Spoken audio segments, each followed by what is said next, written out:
Hi, thank you for joining me today.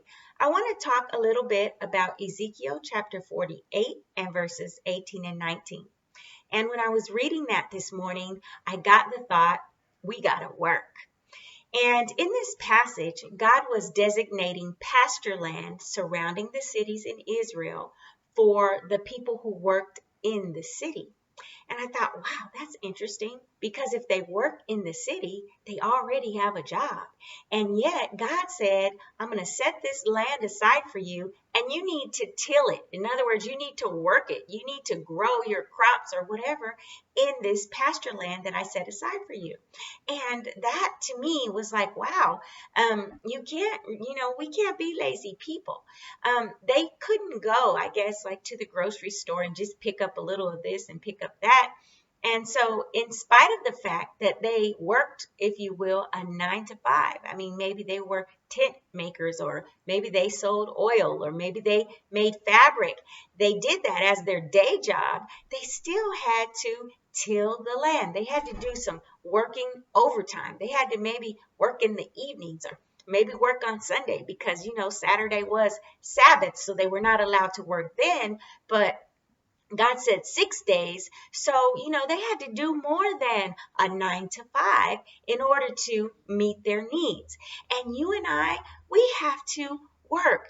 A lot of times, I don't know about you, but it seems that people are looking for things to be easy.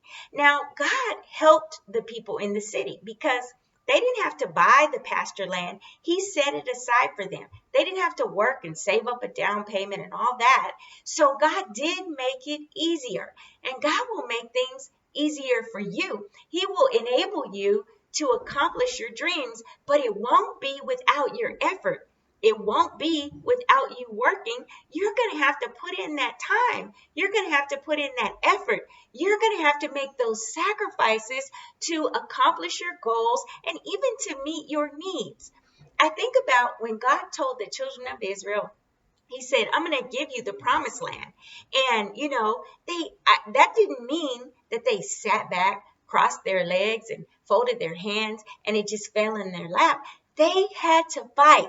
They had to show up for the battle. They had to put forth some effort. And that's how it is with God. Faith without works is dead. And we always want something easy. I do. I'm just tell the truth about it. The way I grew up, I had things pretty easy. And so when I became an adult and I had to work for things, man, it was a rude awakening. But I want to tell you that that is God's way, that He does expect us to put forth effort to do things and to accomplish things. I think of another passage, and it comes from Leviticus chapter 19.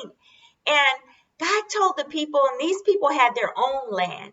And he said, when you harvest your land, leave some out there. Don't go to the corners of your property, but leave some of your crop for the poor. And look at that. He didn't say gather in all your grapes and gather all your wheat and your barley and bring it into your barn and then give it to the poor. No, he didn't say that. He said, leave some of it out there for the poor to get it. And so again, God enables us, His grace will enable us to have access to food, to have access to provide for our needs, but He may not just drop it in your lap. He's going to enable you or give you access to earn it yourself. So we have to work. We have to work. God is going to help us, but we've got to put in the effort. We've got to work. So get out there and till your land.